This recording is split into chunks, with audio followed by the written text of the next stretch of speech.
Hello, and thank you for coming back to my channel. Today I will be reading the transcripts from the Ghislaine Maxwell, U.S. versus Ghislaine Maxwell, Day 4. The witness, Paul Kane of New York City's Professional Children's School, the butler at the Florida home. And we begin. Okay, it's U.S. versus Ghislaine Maxwell. Day 4, new witness is Paul Kane of New York City's Professional Children's School, Inner City, is reporting on the trial story. So the prosecution, this is the direct questioning. Prosecutor, look at Government Exhibit 721. Do you recognize it? And Kane said, an enrollment application for student. Prosecution, don't say the name. Is it an accurate copy? Kane, yes. Maxwell's lawyer, objection, hearsay. Prosecutor, it's a business record. Judge Nathan, overruled, which means she can go ahead and ask that question. Maxwell's lawyer, can I question the witness? Judge Nathan, go ahead. Maxwell's lawyer, the Professional Children's School doesn't verify the accuracy of the info on the form, does it? Kane, I think they do. Maxwell's lawyer, all of it? Kane, that I don't know. Maxwell's lawyer, so the info. Prosecutor, Your Honor, may I? Judge Nathan, you may. Prosecutor, what happens to info coming in? Kane, contact the family by phone, then invite them to tour the school and have a conversation. Prosecutor, does the school rely on the form? Kane, yes. The prosecutor asks, what grade was the person applying for? Kane, 12th, due to move to New York. Prosecutor, who listed as person of financial responsibility? Kane, Mr. Jeffrey Epstein. The prosecutor says, thanks, no further questions. Maxwell's lawyer, do you have any idea if Mr. Epstein actually paid? Kane, I do not. Maxwell's lawyer, and for the mother, does it say unemployed? Kane, it says self-employed as an interior decorator. Defendant's lawyer, and who is the listed agent? Prosecutor says, objection. Judge Nathan, just make the jurors look at it. Maxwell's lawyer, look at the name in the corner. By the way, Maxwell's lawyer, and when I say Maxwell's lawyer and defendant's lawyer, all the same, they're both the same. And then if I say prosecutor or government, U.S. government, that means the prosecuting attorney. Look at the name in the corner and the name of the prior principal. You don't have to say them for the record. No further questions. Now, next U.S. witness, it's Dr. Lisa Rocchio. I have a master's and PhD from University of Rhode Island. Okay, after a long presentation of credential, Rocchio is in as an expert. Government, do you interview anyone in this case? Rocchio, no. Government, does your pay depend on outcome of the trial? Rocchio, no. What is grooming? Rocchio, strategies to get children into sex. Rocchio, if I've seen grooming in the Boy Scouts through a special camping trip or jewelry, anything to make the children feel that they're appreciated. During the Daubert hearing before trial, Maxwell's lawyer asked, does this mean that the grandparents are grooming? So she's trying to insert something that would raise doubt in the juror's mind. So the government, how common is it for a child to be repeatedly abused by the certain perpetrator? Rocchio, very common. It's by people close to the child. The government, what is a grooming environment?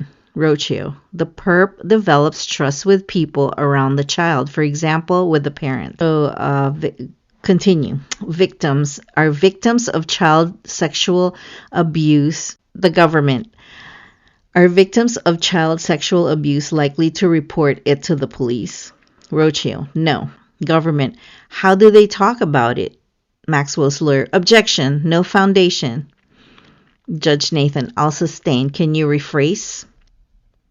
because it has no basis whatsoever. The question was, are victims of child sexual abuse likely to report it to the police?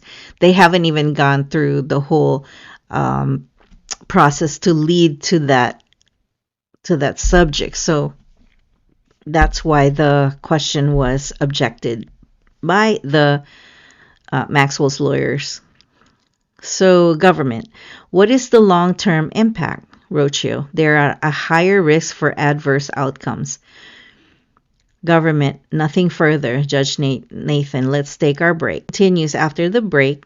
Maxwell's lawyer, Dr. Rocio, you have $45,000 contract for this, right? Rocio, yes. Maxwell's lawyer, if one had a brain injury, it might be hard to remember, right? The prosecutor raised an objection. Objection. Judge Nathan says sustained, which means that she can't ask that question. She has to keep going. Maxwell's lawyer, alcohol would harm recall too, yes? Prosecution. Objection. Judge Nathan, sustained, which means you can't ask that question. Maxwell's lawyer, are you familiar with confabulation? Objection. Judge says overruled, which means go ahead, you can answer that question. Maxwell's lawyer, it's filling in the gaps. Objection. Judge, sustained. Wow. Maxwell's lawyer, my grandfather liked to take me to the Bronx Zoo. Was that grooming? Next U.S. witness is Juan Patricio Alessi. This is important because this is the house supervisor, or I call him the butler. That's pretty much his task, is to make sure that everything is run perfectly like a well-oiled machine at Jeffrey Epstein's house in Palm Beach. The prosecutor asked, where do you come from? Alessi, Quito, Ecuador. When did you move to Florida? Early 1984. I worked for a wealthy family in Palm Beach. I was a maintenance guy, then I worked for Mr. Jeffrey Epstein.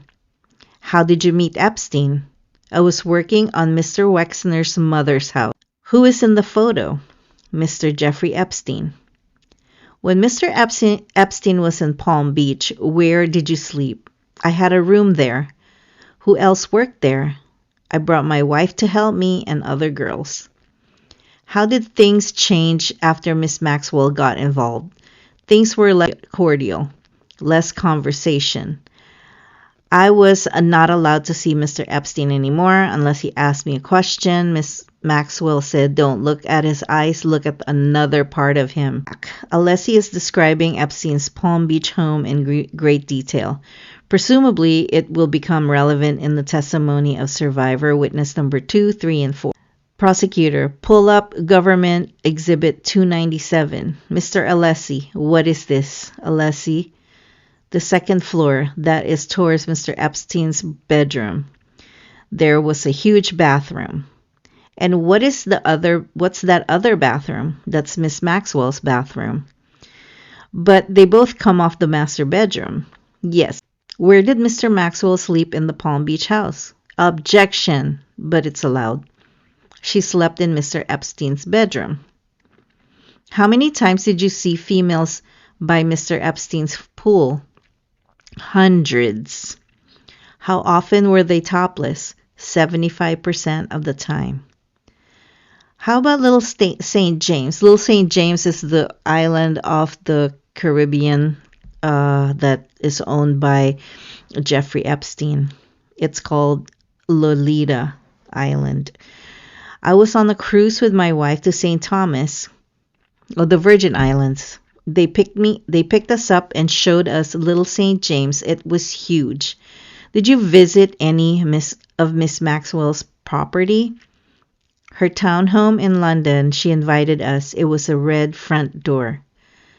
What conversations did you have with Miss Maxwell about this booklet? It's a booklet. It's called The House Rules, and it has 58-page house rules.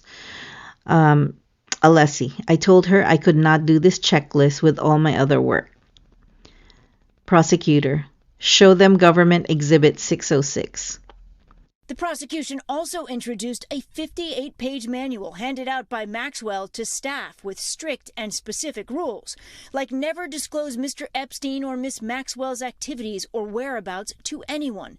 And remember that you see nothing, hear nothing, say nothing. Staffers were also ordered to keep a gun placed in the bedside table drawer. She was a strict enforcer of those rules, as well as the author of those rules. So I think that is the fact that's really important here, is casting her in this leadership role. How long is this book?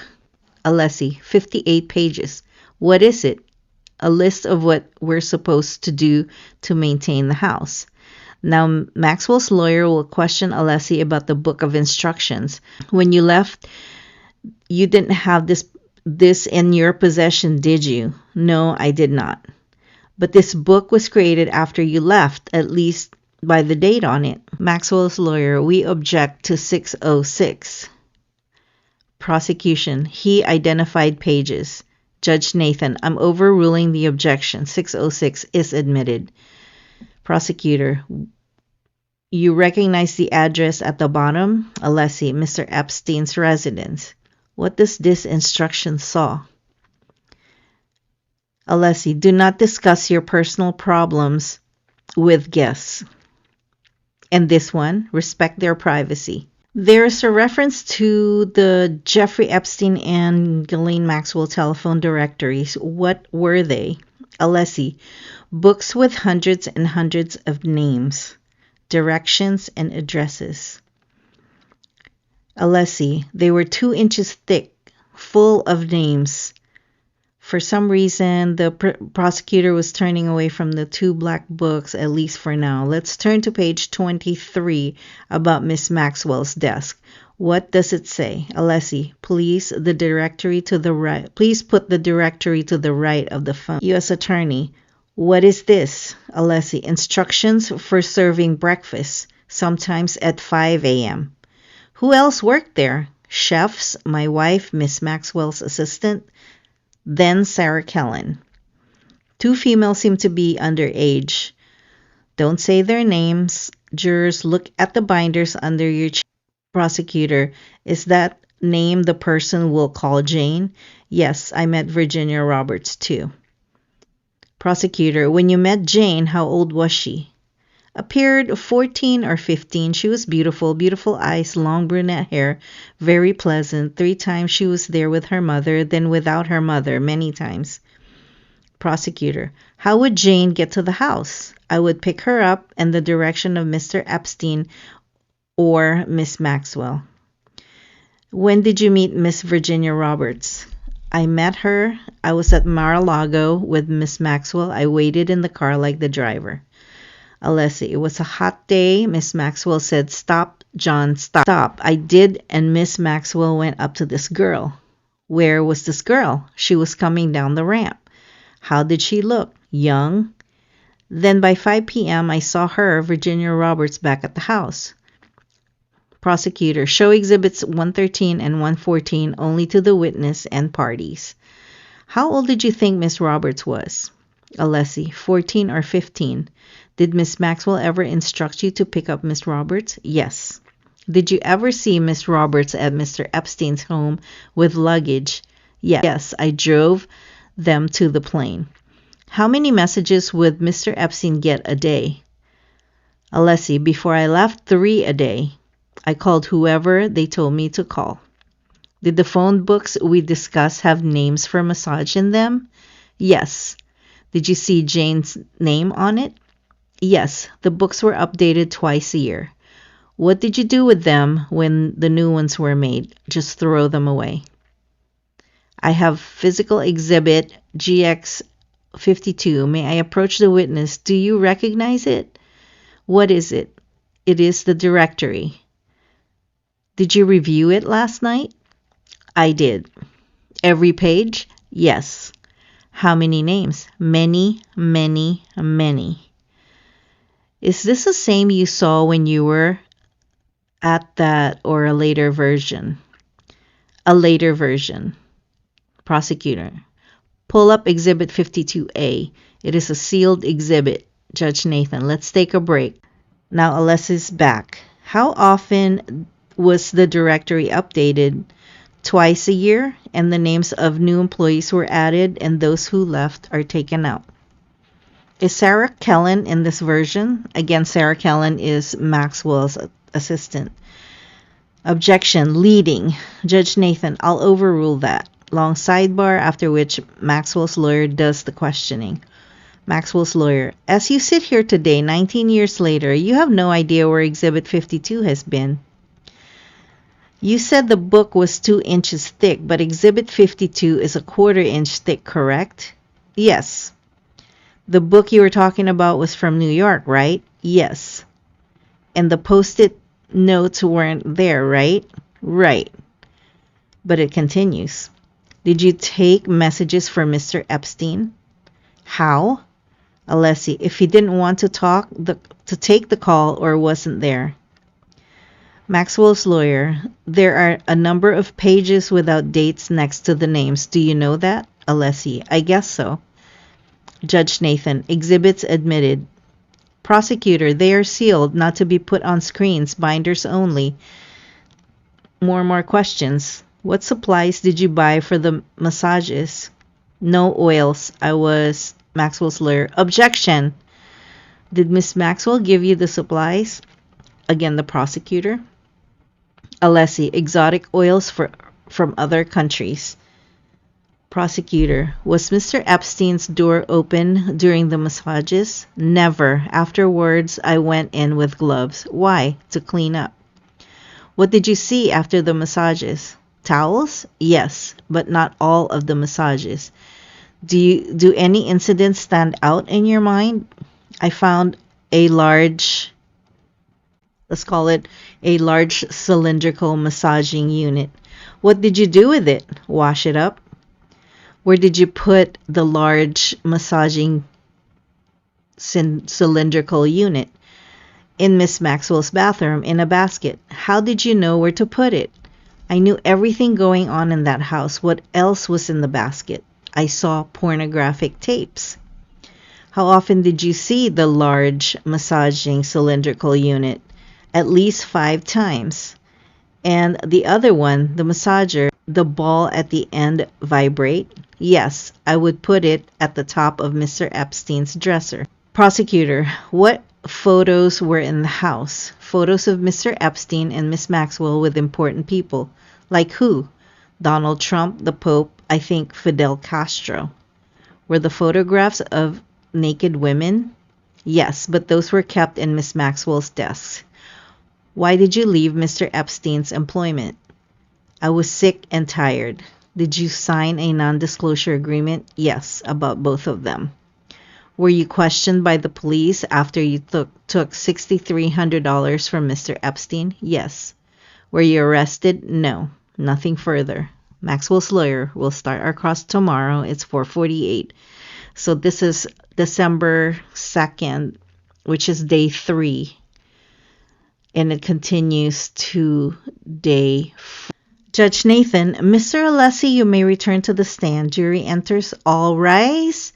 Maxwell's lawyer, Mr. Alessi, you said you're called Juan, but don't you sometimes say, I am John? Alessi, I am John in English. Defendant's lawyer, Miss Maxwell speaks Spanish and called you Juan. You did not take that as an insult, no? No, I didn't. You took $6,300, right? Yes. But didn't you lie when you stole twice, in fact? I did not lie. Did you try to steal a gun? Didn't you steal over $5,000 to pay for the immigration papers of your girlfriend? It was not my girlfriend. Police Officer Dawson questioned you. No, I went to him. You told him you went in to steal a gun. I don't recall. You might have said it, but now you don't recall. That's it. Maxwell's lawyer and you went back once again to steal money. Alessi, I did it one time and I think that is what I told the police. Maxwell's lawyer, you went through the sliding glass door and stole $5,600 from Mr. Epstein's briefcase, $100 bills in a white envelope. Mr. Maxwell's lawyer, show the witness 3504-002 deposition transcript. I move for admission under Rule 801. Maxwell's lawyer, you stole $6,000 when you owned properties valued at $1 million. Alessi, I sold those properties to buy the property for a multifamily. Maxwell's lawyer, let's look again. 3504-002 deposition page 145. During this, Ghislaine Maxwell is leaning back and even Mass seems pleased with herself. When first we practiced to deceive, Maxwell's lawyer, I'm having trouble seeing in there. Alert. Maxwell's lawyer just openly said the real name of one of the pseudonymous survivors' witness. You are admonished and to abide by my rulings. May we approach? The prosecution said. Sidebar begins. Returning from sidebar, Maxwell's lawyer pointedly said, Mr. Alessi, you testified about when Jane met Mr. Epstein and Miss Maxwell. Alessi, in this testimony, I mistook the two. Maxwell's lawyer, in 2016, you were directed to the name Jane and you said no. Now, Maxwell's lawyer is cross-examining Juan Alessi about Epstein's Palm Beach house. Unclear what Judge Nathan will do to Team Maxwell, repeatedly blurting out real names of pseudonymous survivors. Maxwell's lawyer, do you see the notation, new moldings in the bedroom? Alessi, yes. Maxwell's lawyer, and during construction no one lives in it? No, during part of Mr. Epstein and Miss Maxwell.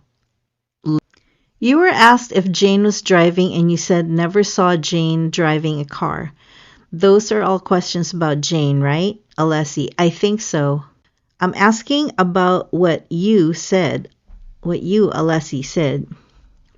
Prosecutor, we asked the whole thing to be read. Maxwell's lawyers say, so you say summer. I remember I was sweating like hell in the car waiting for Miss Maxwell to come out of the car. Maxwell's lawyer, Mr. Alessi, didn't you keep a Rolodex of the girls? Alessi, no, of the massage therapists.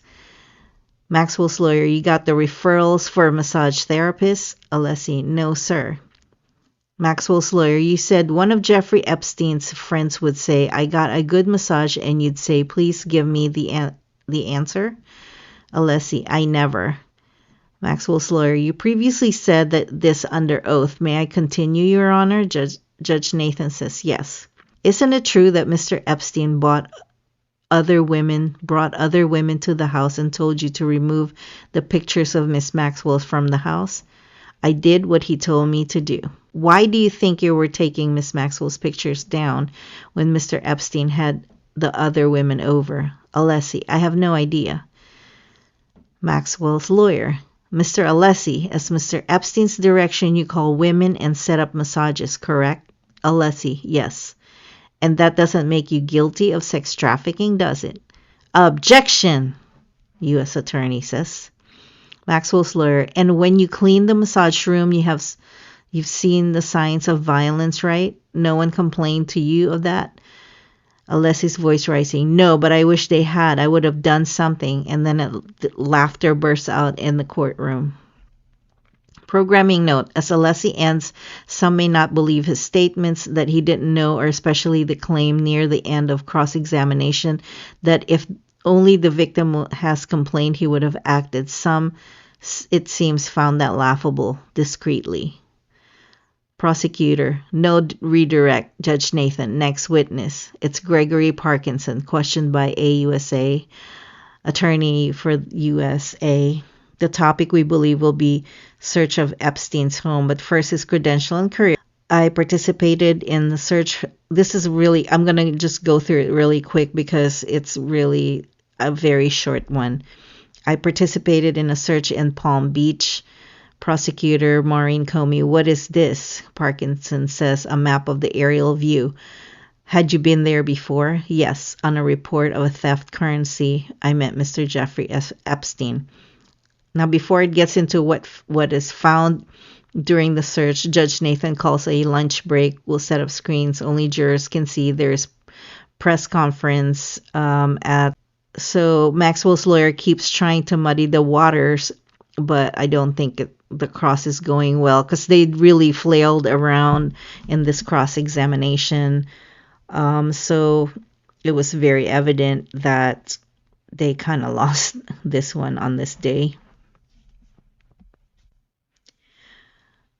With officer on search of Epstein's residence found photos of young girls in school uniforms.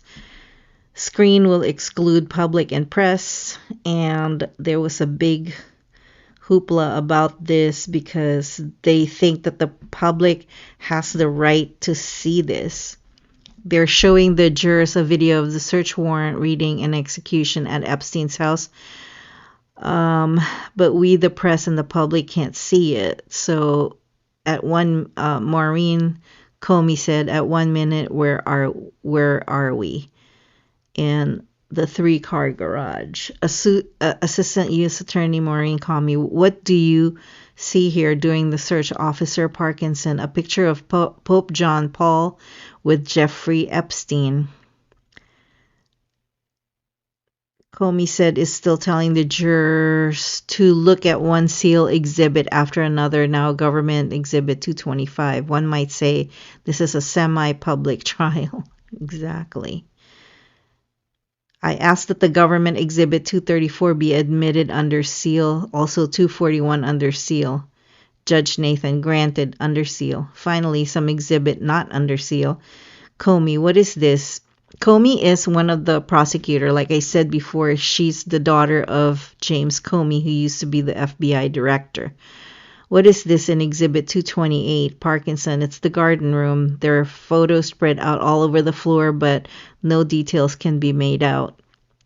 So Comey said, "I'd like the jurors to look in their binders at Exhibit 255. Oh, witness only. I asked the Government Exhibit 278, the master bedroom, be under seal to protect privacy. Judge Nathan, will take our break." Okay. Now that even the judge says the U.S. has gone too far in sealing entire 39-minute video, says some portions should be made public. Wow. Okay. Maureen Comey will work on that. Let's turn to Government Exhibit 278. Parkinson, "It's the bathroom with a phone and a pink 3-cushion couch, and that's a portable inflatable massage table." We're back to mass sealing. Maureen Comey, "I asked to admit Government Exhibit 285 under seal and direct the jurors' attention to that writing." Finally, Parkinson comes out of the witness box and touches Government Exhibit 51, the green massage table. "We offered this massage table into evidence. I asked that the exhibit be published for the jury by setting up the table. Now the table is in an open position." Exhibit 51A, photo of massage table on its side. "Where was it manufactured?" "Vista, California." This is like blah, blah, blah, blah. It's just a massage table. You previously, Maxwell's lawyer, Everdell, is talking to Parkinson. "You previously investigated a burglary there, correct?" "True." "And Mr. Epstein said that several $1,000s had been stolen, right?" "True." Everdell is jumping around with his question, laughing uncomfortably now. He asked Parkinson about the exhibit sealed that is Epstein's desk and the photos on it. And with that, without apparently landing a punch, Everdell's cross-examination of Parkinson is over. "You may step down, Mr. Parkinson. You're free to take your flight." And we are done for the week. And this is where it ends, and it goes to the weekend. Thank you for watching, and please don't forget to like, subscribe, and share this with your friends. This is a very big case, and I think the public needs to know. Thank you. Bye now. See you on Monday. Or see you the next video.